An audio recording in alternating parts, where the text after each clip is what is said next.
السلام علیکم ورحمۃ اللہ وبرکاتہ۔ بسم اللہ الرحمن الرحیم، الصلاۃ والسلام علی رسولہ الکریم وعلی آلہ وصحبہ اجمعین۔ عزیز طلبہ اور طالبات اور میرے محترم بھائی بہنوں دوستو، ہم زندگی خود لے کر نہیں آتے اور نہ ہی خود موت کا پیالہ پیتے ہیں۔ موت کا پیالہ پیتے ہیں کوئی اور ہے جو پیدا بھی کرتا ہے، زندگی کی مختلف مہلتیں دیتا ہے اور جب چاہتا ہے واپس بلا لیتا ہے۔ تو یہ زندگی کا فلسفہ کیا ہے؟ اور میں نے تو کوئی اپلیکیشن نہیں دی تھی کہ مجھے پیدا کیا جائے، مرد پیدا کیا جائے، ملتان میں پیدا کیا جائے، یہ اس شکل میں پیدا کیا جائے۔ ان سب بچیوں نے، مستورات نے، ہم میں سے کسی کے پاس کوئی اپلیکیشن کی تاریخ نہیں ہے کہ ہم نے کہا ہو وہ کون ہے جس نے ان شکلوں کو بنایا، وہ کون ہے جس نے آسمان کے چھت کو اٹھایا، زمین کے فرش کو بچھایا، ہواؤں کو چلایا۔ وہ ہم سے کیا چاہتا ہے؟ میں کیوں آیا ہوں؟ آ کے بیٹھے بھی نہ تھے کہ نکالے بھی گئے۔ 60-70 سال بھی کوئی عمر ہوتی ہے جینے کی، ایک پل میں زندگی گزر جاتی ہے اور خواہشات کا ایک بحر بے کراں، ایک ایسا سمندر اندر میں موجیں مار رہا ہے کہ 60,000 سال بھی زندگی ہو تو خواہشات ادھوری رہیں گی۔ بڑے نکلے میرے ارماں مگر پھر بھی وہ کم نکلے۔ تو کیا چاہتا ہے؟ کیوں پیدا کیا ہے؟ اگر ہم اس علم تک نہ پہنچے تو موت پہ بڑی حسرت ہوگی۔ اگر ہم نے اس چیز کو پا لیا، یہ بھید کھل گیا کہ کون ہے، پھر یہ بھی پتہ چل جائے گا کہ چاہتا کیا ہے، پھر مہلت میں مل جائے گی کچھ کرنے کی۔ تو پوری دنیا اس وقت جتنی جاہل ہے اتنی کبھی جاہل نہیں تھی، معذرت کے ساتھ۔ ہم اس چیز میں لگے ہیں۔ آپ ساری میڈیکل سائنس کی کتابیں کھولو اور ساری ٹیکنالوجی کی کتابیں کھولو، آپ کو کہیں پتہ چلے گا کون ہے بنانے والا؟ اس کی تھوڑی آواز اونچی کرو۔ آپ کو پتہ چلے گا کون ہے بنانے والا اور کیوں بنا رہا ہے اور کس لیے بنا رہا ہے اور موت کیوں دیتا ہے۔ تو اس ساری چیزوں کا جواب ایک ہستی لے کر آئے، وہ ہے محمد مصطفیٰ صلی اللہ تعالی علیہ وسلم۔ انسان 5 سینسرز سے علم لیتا ہے۔ میرے نبی کے سینسر کیسے تھے؟ آپ نماز پڑھا رہے ہیں، ٹھیک ہے، سلام پھیرنے کے بعد آپ نے فرمایا کیا ہوا؟ لوگ میرے رکوع سے پہلے رکوع کر دیتے ہیں، میرے سجدہ سے پہلے سجدے میں چلے جاتے ہیں۔ میں جیسے آگے دیکھتا ہوں ایسے ہی پیچھے بھی دیکھتا ہوں، مجھے پیچھے نظر نہیں آ رہا۔ آپ سب بچیوں کو پیچھے نظر نہیں آ رہا۔ آپ کے سب سے بڑے صاحب بیٹھے ہیں اظہر صاحب، ان کو پیچھے نظر نہیں آ رہا، لیکن میرے نبی فرماتے ہیں میں آگے بھی دیکھتا ہوں پیچھے بھی دیکھتا ہوں۔ جس کے پاس ایسی آنکھ ہو اس کا علم کیسا ہوگا؟ پھر یہ تو وہ چھوٹی بات میں نے بتائی، آپ نماز پڑھا رہے تھے اور آپ یوں مصلی پر کھڑے تھے اور آپ نے چلنا شروع کیا، مصلی پہ چلنا شروع کیا، نماز پڑھا رہے ہیں، تلاوت ہو رہی ہے اور آپ یہ آ رہے ہیں، یہ آ رہے ہیں، یہ آ رہے ہیں، یہ آ رہے ہیں، اور یہاں دیوار آ گئی۔ محراب آپ دیکھتے ہیں اور یہ مینار، یہ پہلی صدی میں نہیں تھے، یہ عمر بن عبدالعزیز رحمۃ اللہ علیہ بنو امیہ کے خلیفہ بنے، انہوں نے محراب بنوائی اور مینار بنایا۔ اب دیوار کے ساتھ لگ کے اب نماز ہو رہی، تھوڑی دیر بعد آپ نے پیچھے ہٹنا شروع کیا، یہ ہٹتے جا رہے ہیں، ہٹتے جا رہے ہیں، ہٹتے جا رہے ہیں، ہٹتے جا رہے ہیں، اور مصلی کے کنارے پر آ کے کھڑے ہو گئے اور آپ نے نماز پوری فرمائی۔ نماز کے بعد صحابہ نے کہا یا رسول اللہ یہ کیا کیا ہے؟ ہم نے تو آج تک کبھی دیکھا نہیں آپ کو۔ مجھے اس خیمے کی چھت کے اوپر نظر کچھ نہیں آ رہا، آپ سب میرے ساتھ ہیں، آپ میں سے کسی کو اوپر نظر نہیں آ رہا۔ اور میرے نبی نے فرمایا کہ میں جب نماز پڑھا رہا تھا تو اللہ نے میرے سامنے جنت کھول دی۔ جنت کہاں ہے؟ 7ویں آسمان سے شروع ہوتی ہے اور اللہ کے عرش کو جا کر اس کی چھت لگتی ہے۔ اور ایک ہستی ایسے ہیں جو مسجد میں کھڑے ہو کر 7 آسمان کو چیر کر مسجد کو دیکھ رہے ہیں، ان کا علم کیسا ہوگا؟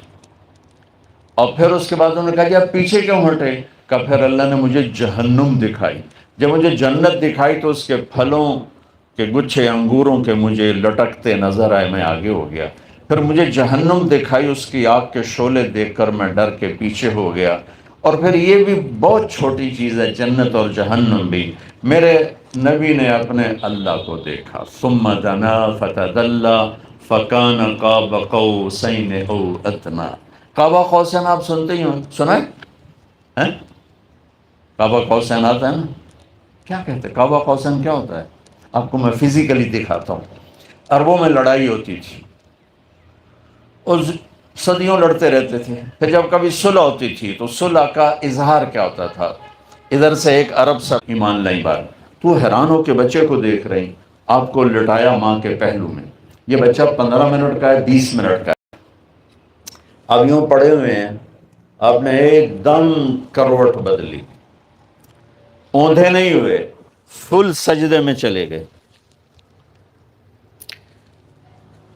ماتھا ٹیکا، ہاتھ اٹھائے، گھٹنوں پہ ویسے ہی پریشر دیا جیسے ہم سجدے میں دیتے ہیں، اور لمبا سجدہ کیا۔ ماں بھی ڈر گئی، دائی بھی ڈر گئی، حیران پریشان، یہ اس بچے میں اتنی طاقت کہاں سے آ گئی؟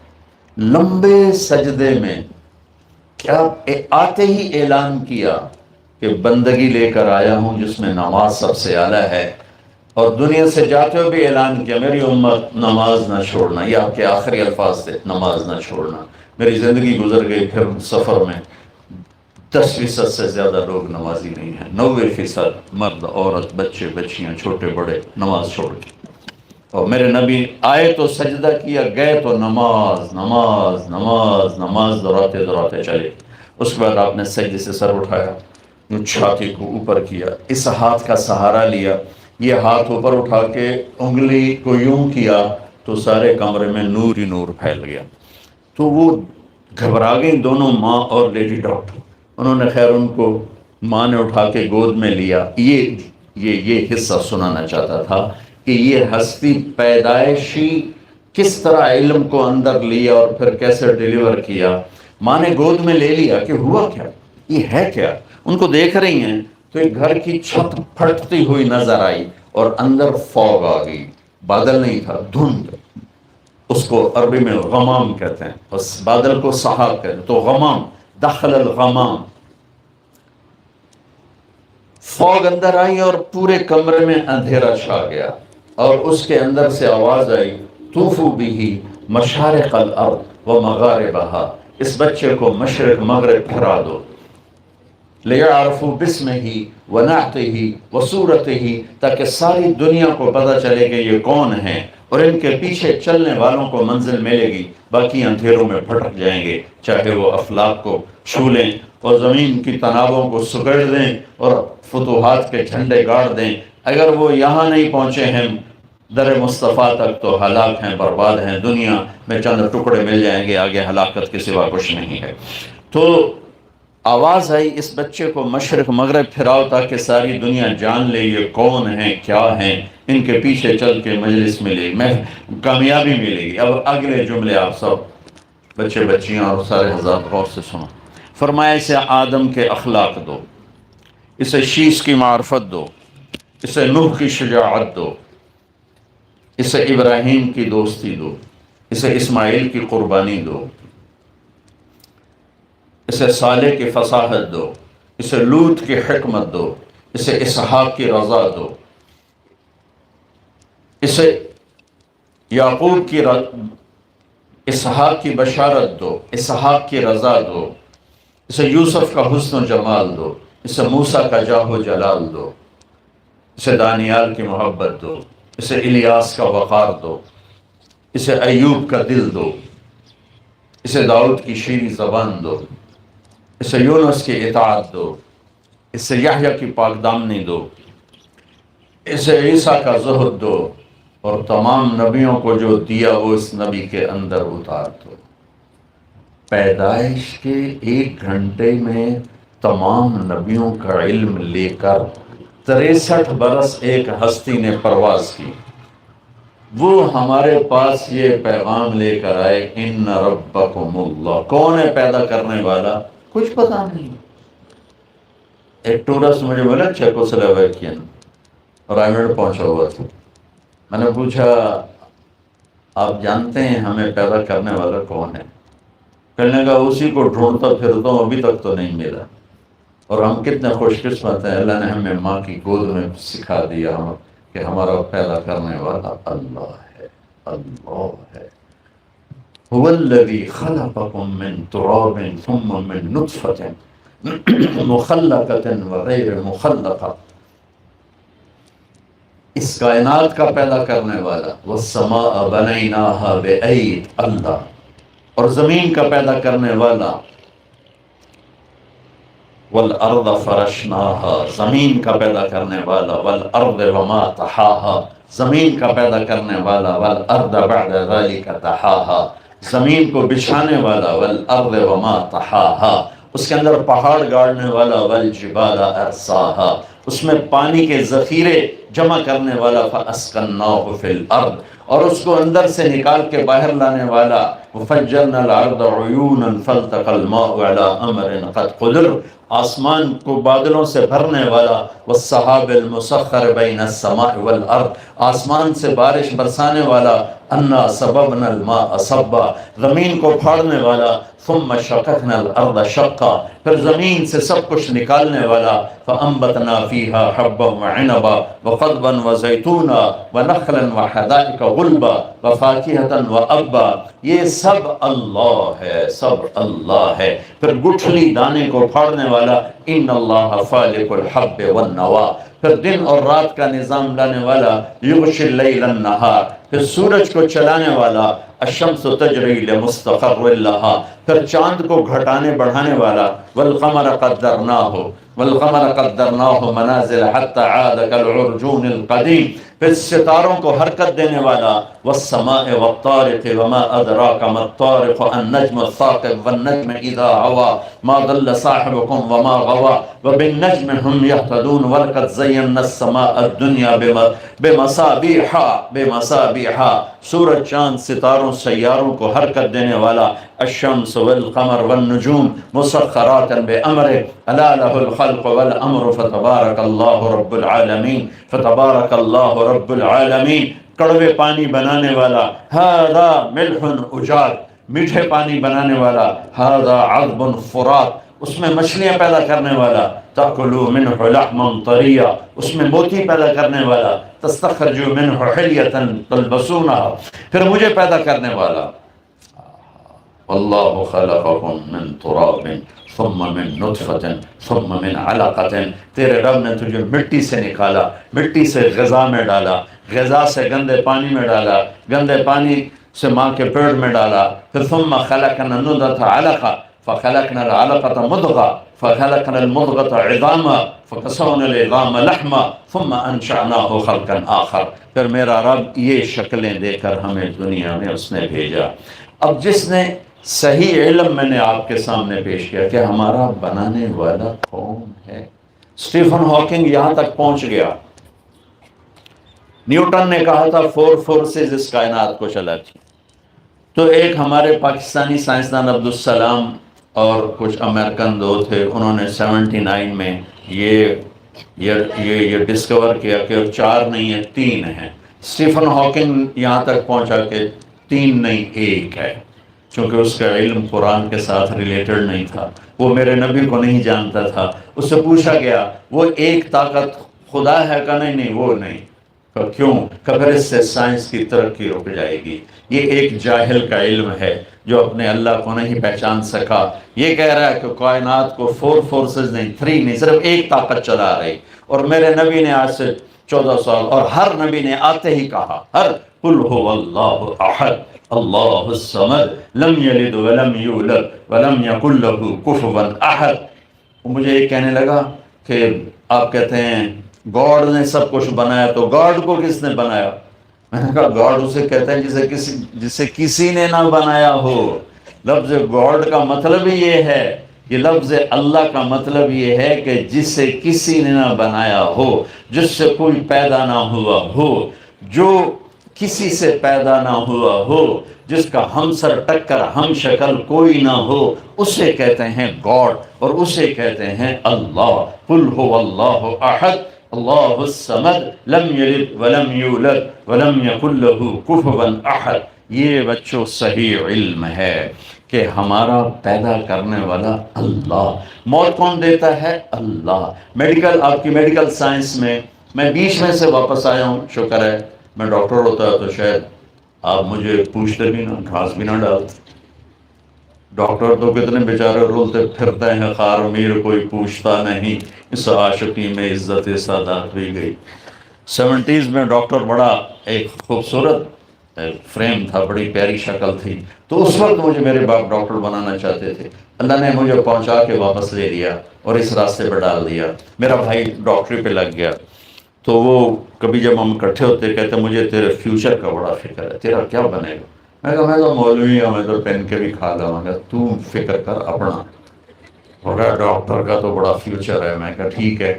وہ 80s شروع میں فارغ ہوا تو ڈاکٹروں کا سیلاب آ چکا تھا اور جابز ختم اور ڈاکٹر زیادہ، تو ایک دن مجھ سے کہنے لگا پہلے تیری فکر کرتا تھا، اب اپنی فکر لگ گئی کہ میرا کیا بنے گا۔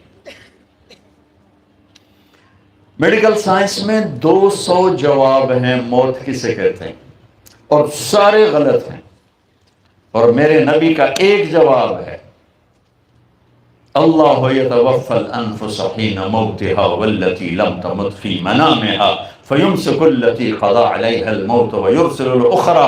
وہ اللہ ہے جو تمہاری روحوں کو کھینچ لیتا ہے، اس روح کے جسم سے نکل جانے کا نام موت ہے۔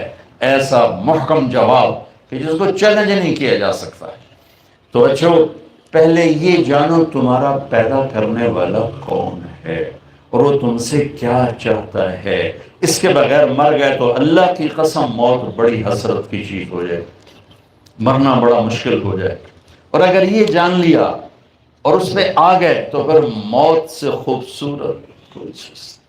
کربلا کے میدان میں امام حسین کو ڈرا رہے تھے، تمہیں قتل کر دیں گے، تیری نسل کو قتل کر دیں گے، وہ آگے ہنس رہے تھے، اب الموت تو خوفنی، مجھے موت سے ڈراتے ہو بے وقوف، تم ڈرو موت سے، میں تو اپنے اللہ سے ملنے والا ہوں، میں تو اپنے نانا سے ملنے والا ہوں، تسی اپنے فکر کرو بھی تواڈے نال مر کے کی بڑھنا۔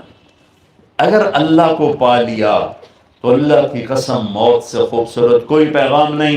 جوانی کی موت ہو، بڑھاپے کی موت ہو، اور وہ مشہوری کی موت ہو، وہ گمنامی کی موت ہو، اگر اللہ راضی ہے موت پر تو آپ سب بچے بچیاں، ڈاکٹر، مسافر، مقیم، سب کامیاب ہو۔ اور اگر مرتے وقت اللہ ناراض ہے تو اللہ کی قسم بچوں بچیوں بہت گھاٹے کا سودا ہے، بہت گھاٹے کا سودا ہے۔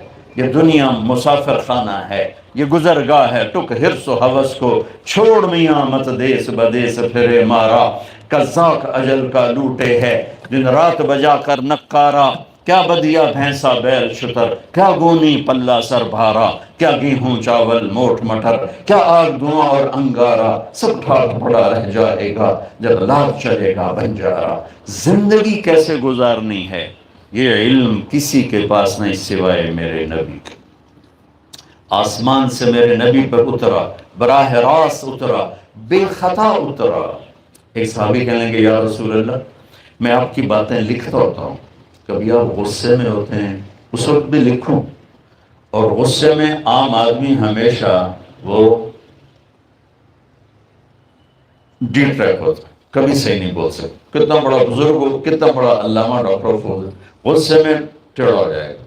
تو اس نے قیاس کر لیا عام لوگوں پر کہ باقی جو ایسے ایسے ہو جاتے ہیں، تو آپ نے کہا عبداللہ میری ہر بات لکھا کر، اس ذات کی قسم جس کے قبضے میں میری جان ہے، اس زبان سے اشارہ کی، اس زبان سے حق کے سوا کچھ نہیں نکلتا۔ تو آپ سب کی خدمت میں گزارش ہے بچوں، یہ بھی سیکھو کہ اللہ ہم سے کیا چاہتا ہے۔ اللہ نے اپنی چاہت بتائی محمد الرسول اللہ، کہ میں چاہتا ہوں تم محمدی بن کے دکھاتا۔ فوج والوں کی وردی ہوتی ہے، ان کے لیے ایک اعزاز ہوتا ہے۔ آپ کے بڑے جو پرنسپل وی سی ہیں وہ ریٹائر جنرل ہیں، تو ایک وردی ہوتی ہے، وہ وردی جب تک ہوتی ہے تو سٹیٹس آف ہوتا ہے، جب وردی اتر جاتی ہے پھر سٹیٹس آف ہو جاتا ہے۔ میرے نبی ہمیں ایک وردی دے کر گئے جس کا نام ہے اسلام، وہ ایک زندگی ہے جس کا نام ہے اسلام۔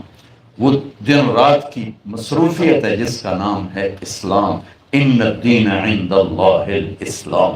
اس میں چند عبادات ہیں مختصر، 5 نمازیں، سال کے بعد روزے، وہ بھی عورتوں کے لیے اس وقت پیریڈ کے دوران چھوڑ دو، مت رکھو، بعد میں رکھ لیں۔ حج اور زکوٰۃ پیسے والے کا کام ہے، وہ مالدار غریب کا کام نہیں ہے۔ نماز ایک ایسی چیز ہے جس میں کوئی معافی نہیں ہے، کسی طرح کوئی، سوائے بے ہوش ہو جائے یا پاگل ہو جائے تو معافی ہے، ورنہ کوئی معافی نہیں ہے۔ اور 1440 سال، اب 1440 ہجری ہے، اگر کوئی وقت نماز کے چھوڑ دینے کا مجھے نظر آتا ہے تو کربلا کی جنگ نظر آتی ہے کہ ظلم و ستم جس عروج پہ تھا، نہ پہلے ہوا نہ بعد میں ہوا، اور مظلوم جس عروج پہ تھا، نہ پہلے ہوا نہ بعد میں ہوا۔ اور جب نماز کے لیے جب سورج ڈھلا یوں اور امام علی مقام کی نظر پڑی، سورج ڈھل گیا ہے، تو آپ نے ایسے اشارہ کیا، زہیر آپ کے غلام، شمر سے کہو نماز پڑھنی ہے، سبحان، نماز پڑھنی ہے۔ تو انہوں نے آگے بڑھ کے اسے کہا چند لمحے رک جاؤ، نماز پڑھنے دو۔ اس کمبخت نے کہا ہماری تلوار چلے گی، تم پڑھو یا نہ پڑھو۔ تو انہوں نے آ کر کہا کہ جی چھٹی نہیں ہے۔ تو آپ نے فرمایا وہ جنگ نہیں روکیں گے، ہم نماز نہیں چھوڑیں گے، ہم یہ پیغام دیں گے کہ اس حال میں بھی سجدہ نہیں چھوٹ سکتا، زیر خنجر بھی یہ پیغام سنایا۔ تو بچوں ایک بات یہ ہے کہ اپنی زندگی میں نماز کو داخل کرو۔ میرے نبی کا فرمان ہے سب سے زیادہ اللہ اپنے بندے کو پیار سے دیکھتا ہے جب وہ سجدے میں ہوتا، جب وہ سجدے میں ہوتا۔ اور اللہ کی قسم جنت میں کسی بندگی کا شوق نہ ہوگا سوائے نماز، لیکن یہ لذتیں وہاں نہیں ملیں گی۔ نماز کے اندر کھڑے ہونا، رونا، گڑ گڑانا، مانگنا، یہ موت پر ختم ہو جائے گا۔ معاذہ عدویہ کی موت آ رہی تھی، ایک بڑی خاتون تھی، رونے لگی۔ کسی نے پوچھا کیوں رو رہی ہو؟ کہا آج کے بعد نماز نہیں پڑھ سکوں، نماز سے آج جدائی ہو رہی ہے۔ اور جب جنت میں اللہ کا دیدار ہوگا تو اللہ تعالیٰ جب سامنے آئیں گے تو سارے جنتی مرد عورت کہیں گے کہ یا اللہ ہمیں تو پتہ ہی نہیں تھا آپ اتنے بڑے مقام والے ہیں، یا اللہ آپ ہمیں ایک سجدے کی اجازت دے دیں، صرف ایک سجدہ۔ تو اللہ تعالیٰ جواب میں فرمائیں گے کہ بچوں کہ میرے بندو سجدے میں نے معاف کر دیے، جاؤ بس تم دنیا میں جو نمازیں تم نے پڑھ لی بس وہی کافی ہیں، جاؤ میں نے سجدے معاف کر دیے۔ جنت میں بھی طلب نماز کی ہوگی۔ نماز کے بعد اللہ نے پہلی امتوں کو 2 نمازیں دی، فجر کی 2 رکعت، عصر کی 2 رکعت۔ تلاوت کوئی نہیں، صرف تسبیح، مسجد کوئی نہیں، اپنی اپنی عبادت کا، باجماعت نماز کوئی نہیں، اذان کوئی نہیں، 2 رکعت فجر، 2 رکعت عصر، بہت مختصر اور بے کیف سی، لیکن ہمیں 5 نمازیں دی، اذان دی، مسجد دی، باجماعت نماز دی مردوں کے لیے، تلاوت دی۔ پورے حضرت عثمان امیر المومنین تھے، حرم شریف میں تھے مکہ حج کے لیے، تو آ کے نفلوں کی نیت باندھی اور سورۃ فاتحہ کے بعد الف لام میم ذالک الکتاب سے قرآن کو پڑھنا شروع کیا، اور والناس پہ جا کے 1 رکعت میں پورا قرآن پڑھ کے رکوع کیا۔ ہمیں اللہ نے ایسی نماز دی ہے۔ ٹھیک ہے، میں آپ سب بچے بچیوں سے، آپ کے بڑوں سے عرض کرتا ہوں، نماز نہ چھوڑو، یہ ہماری پہچان ہے، یہ ہماری مدد کا وسیلہ اور ذریعہ ہے۔ اور رمضان کے روزے ہیں، زکوٰۃ ہے، زکوٰۃ دینے والا سخی نہیں ہوتا اور بخیل بھی نہیں ہوتا۔ جب آپ زکوٰۃ سے بڑھ کے دیتے ہیں پھر سخاوت آتی ہے۔ اور اللہ کے بندے بڑے غریب ہیں، مالدار ہو یا متوسط ہو، اللہ کے نام پہ دیا کرو، کہ اللہ کو سخی سے پیار ہے چاہے نافرمان ہو، اور بخیل سے اللہ کی دوستی نہیں چاہے تہجد گزار ہو۔ اور زکوٰۃ دینے کی حد تک آدمی سخی نہیں بنتا، بخیل بھی نہیں بنتا، بیچ میں آ کے کھڑا ہو جاتا ہے۔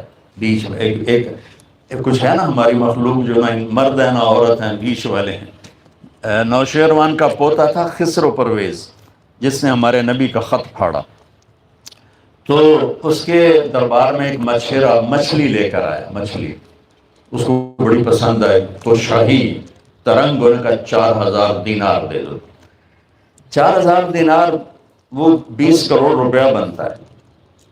تو اس کی بیگم نے اس کے کان میں کہا اتنے پیسے مچھلی پہ دے دیے تو خزانہ خالی کرو گے؟ اس نے کہا کیا کروں گا، واپس لو۔ کہا کیسے واپس لوں، میں بادشاہ ہوں، میں کہہ چکا ہوں، اب کیسے واپس لوں؟ کہا تم اس کو بلا کے پوچھو یہ مچھلی نر ہے یا مادہ؟ اگر وہ کہے نر ہے تم کہنا بھائی ہمیں مادہ چاہیے تھی، پیسے واپس کرو، مچھلی لے جاؤ۔ اگر کہے مادہ ہے تم کہنا بھائی ہمیں نر چاہیے تھا، یہ پیسے واپس اور مچھلی لے جاؤ۔ ہاں ٹھیک، گھبراؤ بھائی، وہ آ گیا۔ بولو یہ مچھلی نر ہے یا مادہ؟ وہ بھی کوئی سمجھدار تھا، ان کا حضور یہ خسرا ہے نہ نر ہے۔ اس نے کہا 4000 اور دے دو۔ تو اس کی بیوی کا نام شیری تھا، وہ بڑی غصے میں آئی، انہوں نے کہا یہ تو آگے سے بھی کام بڑھ گیا۔ تو جب وہ لے کے جا رہا تھا تو 1 دینار گر گیا، تو اس نے وہ بھی اٹھا لیا۔ تو شیرین تو پہلے ہی ادھار کھائے بیٹھے گا، دیکھا دیکھا یہ کیسا کنجوس بے غیرت ہے، 8000 دینار اس کی 8 نسلوں کو کافی ہے، اور ایک گرا ہے وہ بھی نہیں چھوڑا، یہ اس قابل ہی نہیں اس کو دیا جائے، واپس لو۔ پھر اس کو بلا لیا۔